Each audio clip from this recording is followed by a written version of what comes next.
Student, today you are going to learn about new social and political groups and old and new religions. ये history chapter 1 का है। The medieval period chapter का नाम है। तो medieval period के दौरान मेनी जो न्यू सोशल ग्रुप थे वो एमर्ज्ड हुए और इन्हीं ग्रुप में से कुछ जो थे वो पॉलिटिकली पावरफुल बन गए, शक्तिशाली बन गए। और इन्हीं में से थे राजपूत, सिख, जाट, अहोम्स और मराठास। जो राजपूत थे वो वॉरियर ऑफ राजस्थान थे। सिख जो थे वो पंजाब के रिलीजियस ग्रुप थे। जाट हरियाणा के जाट जो कि फार्मर थे। और अहोम जो कि जिन्होंने असम को जीत लिया था और वहाँ पे शासन किया था। और मराठा जो कि महाराष्ट्र के वॉरियर थे।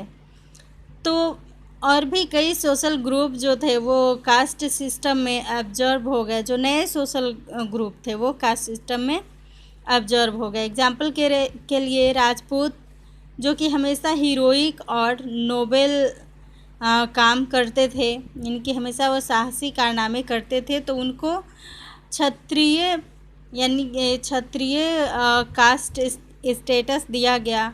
और एग्रीकल्चर के एक्सपेंशन के साथ जब एग्रीकल्चर ज़्यादा खेती और व्यापार होने लगा तो जो वेल्दी लैंड ऑनर्स थे, जो धनी जो ज़मीन के जो मालिक थे, बहुत ज़्यादा जो धनी थे और व्यापारी थे, ज़्यादा पैसे वाले लोग थे, तो उनको हायर सोशल स्टेटस दिया गया।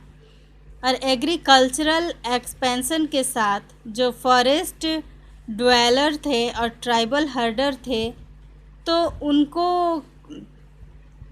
शूद्र कास्ट में रखा गया। और कुछ पीपल जो थे, कुछ लोग जो थे वो अपने ट्रेडिशनल जो काम किया करते थे उससे हट कर के वो नए प्रोफेशन में करने लगे।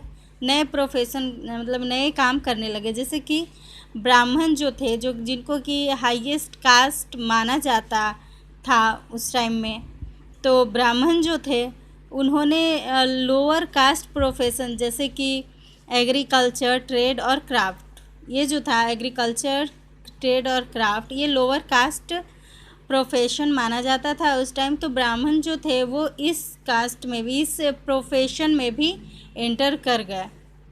वह धीरे धीरे जैसे जैसे न्यू प्रोफेशन का जब ग्रोथ हुआ, नए नए प्रोफेशन आए, नए नए काम जो आए, तो उससे फिर जातीज का उदय हुआ। कई जो सब कास्ट थे, जैसे न्यू प्रोफेशन का जब ग्रोथ हुआ तो इसके कारण कई बड़े नंबर में सब कास्ट उभर कर सामने आए और इन्हीं सब कास्ट को जाति बोला जाने लगा।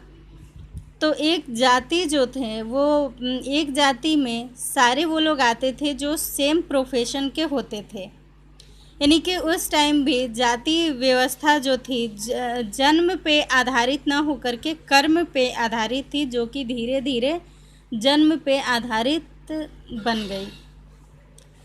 तो इन्हीं जाति में से जो ज़्यादा ताकतवर थे तो वो कायस्थ के रूप में उभर कर सामने आए। जैसे कायस्थ जो थे वो क्या थे? अ सब कास्ट ऑफ स्क्राइब्स। स्क्राइब्स क्या होता है? तो मैंने पहले बताया था, स्क्राइब्स जो कि जिनको कि रिकॉर्ड लिखने के लिए, रिकॉर्ड की कॉपी बनाने के लिए जो है रखा जाता था, रोज़गार दिया जाता था। तो वो धीरे धीरे उनकी एक जाति ही बन गई, सब कास्ट बन गए और उनको कायस्थ कहा जाने लगा। तो इसके बाद ये जो जाति का जो अपना ही उस टाइम में अपना रूल और रेगुलेशन होता था, जो कि जो बड़े होते थे, जो मुखिया होते थे, उनके द्वारा एडमिनिस्ट्रेट किया जाता था, उनके द्वारा बताया जाता था कि किस तरह से आपको रहना है। तो इन सब के अलावे और भी कई सारे रूल होते थे विलेजेस में, टाउन्स में, जो उन जातिज़ को फॉलो करने पड़ते थे। तो मैनी जो फॉरेन ट्रेडर्स थे वो इंडिया के सिटीज़ में, प्रोस्पेरस सिटीज़ में सेटल हो गए और अपने साथ वो कई रिलीजियस बिलीफ भी लाए, कई धार्मिक विश्वास भी लाए और जिसमें सोशल कस्टम्स भी, सामाजिक जो रीति रिवाज था, क्राफ्ट, टेक्नोलॉजी, और यहाँ तक कि फ्रूट और वेजिटेबल्स भी वो अपने साथ लाए। जो फॉरेनर्स जो थे, जो विदेशी जो थे, जब वो इंडिया आए तो अपने साथ कई सारी चीज़ें लाए। तो इंडिया जो था, India was introduce to Chinese sericulture.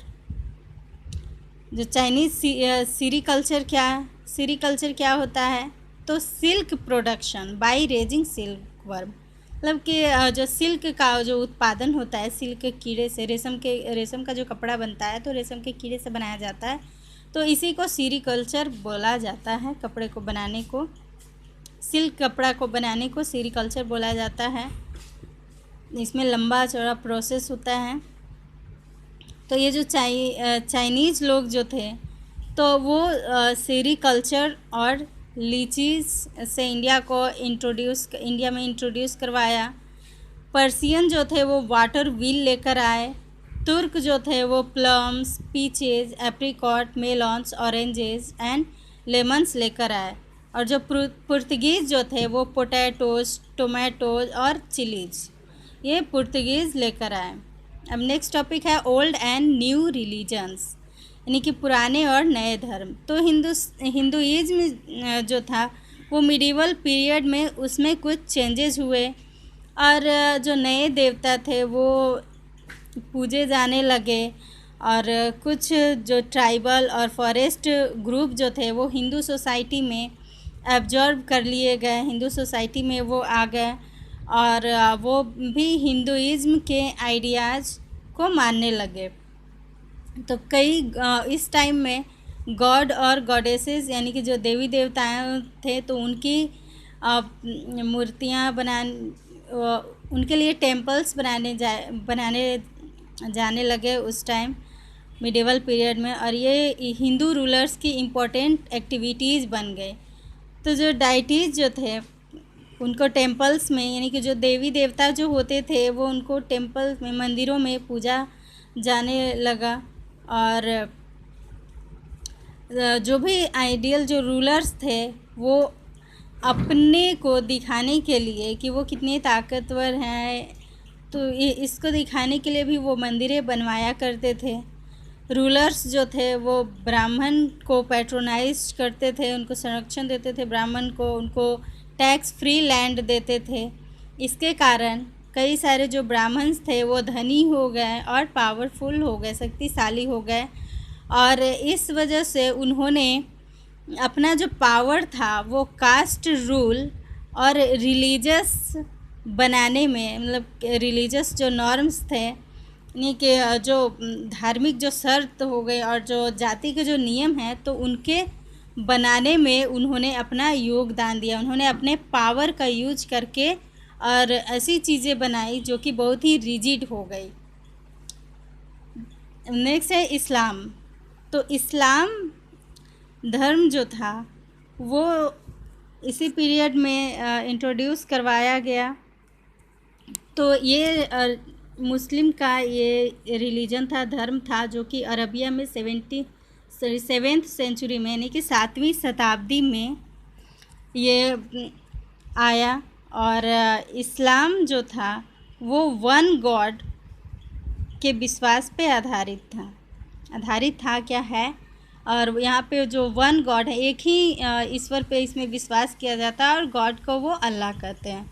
और उनके जो टीचिंग, जो अल्लाह के जो टीचिंग जो थे, उनकी जो शिक्षा जो थी, तो वो प्रोफेट जो मोहम्मद थे, जो पैगंबर मोहम्मद थे, लास्ट पैगंबर मोहम्मद, तो उनके द्वारा होली बुक कुरान, उनके द्वारा जो टीचिंग्स थी वो बोली गई। तो उन टीचिंग को एक होली बुक, यानी कि इस्लाम धर्म का एक होली बुक है, पवित्र ग्रंथ है, जिसको कि कुरान कहा जाता है। तो कुरान में मोहम्मद जो पैगंबर हैं, तो उनके उपदेशों को दिया गया, लिखा गया है।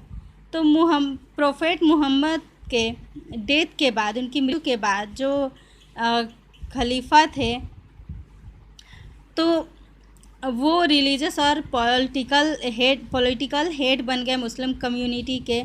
और बाद में ये जो कम्युनिटी था 2 मेजर सेक्ट में, शिया और सुन्नी में ये डिवाइड हो गया, स्प्लिट हो गया।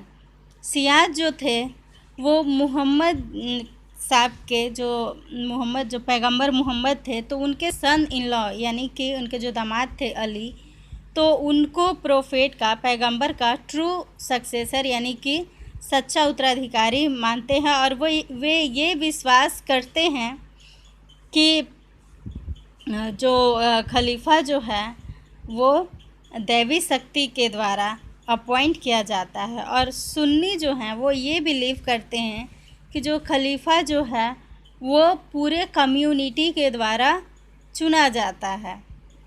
तो कुरान से अलग ये सुन्ना को भी फॉलो करते हैं। तो सुन्ना क्या है? तो custom and law based on the deeds and words of Muhammad. मतलब सुन्ना वो है कि जो मोहम्मद ने जो रीति रिवाज मतलब कि जो मोहम्मद ने जो काम किया और जो उन्होंने नियम बनाया, तो उसी को सुन्ना कहा गया। तो इस्लाम इंडिया में कैसे आया? तो जब अरब ट्रेडर्स इंडिया में व्यापार करने के लिए आए तो वे अपने साथ इस्लाम को भी लाए, और उन्होंने यहाँ